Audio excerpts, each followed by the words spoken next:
ಪ್ರೀತಿಯ ಸ್ನೇಹಿತರೆ, ನಿಮ್ಮೆಲ್ಲರಿಗೂ ನಮಸ್ಕಾರ. ಕಿಲಾಡಿ ಕುಕಿಂಗ್ ಎಂಬ ಹೆಸರು ನಿಮಗೆಲ್ಲ ಗೊತ್ತೇ ಇದೆ. ಫೇಸ್ಬುಕ್, ಇನ್ಸ್ಟಾಗ್ರಾಮ್, ಯೂಟ್ಯೂಬ್ ನಲ್ಲಿ ಅತಿ ಹೆಚ್ಚು ಜನಪ್ರಿಯತೆ ಪಡೆದುಕೊಂಡಿರುವ ಅಡುಗೆ ತಂಡ. ಕಿಲಾಡಿ ಕುಕಿಂಗ್ ಎಂಬ ಇವರದ್ದೇ ಸ್ವಂತ ಯೂಟ್ಯೂಬ್ ಚಾನೆಲ್ ಇಂದ ಎಲ್ಲೆಡೆ ಪ್ರಸಿದ್ಧಿಯನ್ನು ಪಡೆದುಕೊಂಡಿದ್ದಾರೆ. ಇವರು ನಮ್ಮ ರಾಣೆಬೆನ್ನೂರಿನ ಮೆಡ್ಲೇರಿ ಗ್ರಾಮದವರು. ಅಲ್ಲೇ ಪುಡಿ ಮಾಡಿದ ಶುದ್ಧವಾದ ಮಸಾಲಾ ಪದಾರ್ಥಗಳಿಂದ ತಮ್ಮ ವಿಧ ವಿಧವಾದ ರುಚಿಕರವಾದ ಅಡುಗೆ ತಿನಿಸುಗಳನ್ನ ಸುಲಭವಾಗಿ ತಯಾರಿಸುತ್ತಾರೆ. ಇದರಿಂದ ಹೆಚ್ಚಿನ ಮನ್ನಣೆ ಪಡೆದುಕೊಂಡು ಎಲ್ಲೆಡೆಯೂ ಹೆಸರುವಾಸಿಯಾಗಿದ್ದಾರೆ. 2022ರ ಕೊರೋನಾ ಕಾಲದಲ್ಲಿ ಆರಂಭವಾದ ಇವರ ಯೂಟ್ಯೂಬ್ ಚಾನಲ್ ಪ್ರಸ್ತುತ 4 ಲಕ್ಷಕ್ಕೂ ಅಧಿಕ ಚಂದಾದಾರರನ್ನ ಹೊಂದಿದೆ. 5 ಲಕ್ಷಕ್ಕೂ ಹೆಚ್ಚು ಫೇಸ್ಬುಕ್ ಫಾಲೋವರ್ಸ್ ಹಾಗೂ 2 ಲಕ್ಷಕ್ಕೂ ಹೆಚ್ಚು ಇನ್ಸ್ಟಾಗ್ರಾಮ್ ಫಾಲೋವರ್ಸ್ ಗಳನ್ನ ಹೊಂದಿದ್ದಾರೆ. ಶಿವು, ನಾಗರಾಜ್, ಮಂಜಪ್ಪ, ಹೊನ್ನಪ್ಪ, ಬೀರೇಶ್ ಈ ತಂಡದ ಖಾಯಂ ಸದಸ್ಯರು. ಯಾರೂ ವಿದ್ಯಾವಂತರಿಲ್ಲದ ಈ ಕಿಲಾಡಿ ಕುಕಿಂಗ್ ತಂಡ ಇವತ್ತು ಸಾಮಾಜಿಕ ಜಾಲತಾಣದಲ್ಲಿ ಖ್ಯಾತಿ ಗಳಿಸಿಕೊಂಡಿದೆ. ನಿಮ್ಮೆಲ್ಲರಿಗೂ ಚಿರಪರಿಚಿತರಾಗಿ ನಿಮ್ಮೆಲ್ಲರ ಪ್ರೀತಿಗೆ ಪಾತ್ರರಾಗಿದ್ದಾರೆ. ಬಹುಶಃ ಇವರು ತಯಾರಿಸಿದ ಅಡುಗೆ ನೋಡುತ್ತಿದ್ದರೆ ಬಾಯಲ್ಲಿ ನೀರು ಬರುತ್ತದೆ, ತಿನ್ನುವ ಆಸೆಯಾಗುತ್ತದೆ. ಕೂಡ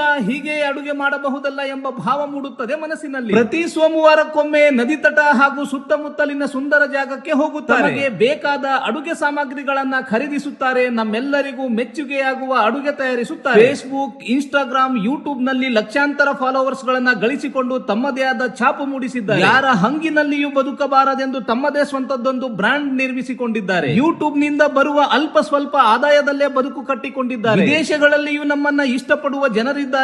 ಕರೆ ಮಾಡುತ್ತಾರೆ, ನಮ್ಮೊಂದಿಗೆ ಪ್ರೀತಿಯ ಮಾತುಗಳನ್ನಾಡುತ್ತಾರೆ. ನಿಮ್ಮನ್ನ ಭೇಟಿಯಾಗ್ತೀವಿ, ನೀವು ಮಾಡಿದ ಅಡುಗೆ ತಿನ್ನುವ ಆಸೆ ಇದೆ ಎಂದು ಹಲವರು ಕರೆ ಮಾಡುತ್ತಾರೆ ಹೇಳುತ್ತಾರೆ ಈ ತಂಡದ ಕ್ಯಾಮರಾಮನ್ ಶಿವು. ನಮ್ಮ ಗ್ರಾಮೀಣ ಭಾಗದ ಓದು ಬರಹವಿಲ್ಲದ, ಕಲಿಕೆಯೂ ಗೊತ್ತಿಲ್ಲದ ಈ ತಂಡ ಇಷ್ಟೊಂದು ಖ್ಯಾತಿ ಪಡೆದುಕೊಂಡಿರುವುದು ನಮಗೆಲ್ಲ ಹೆಮ್ಮೆಯ ಸಂಗತಿ. ಪ್ರತಿ ವಾರ ಇವರ ಹೊಸ ಹೊಸ ವಿಡಿಯೋಗಳನ್ನ ನೋಡಲು ಜನ ಕಾತುರದಿಂದ ಕಾಯ್ತಾ ಇರ್ತಾರೆ.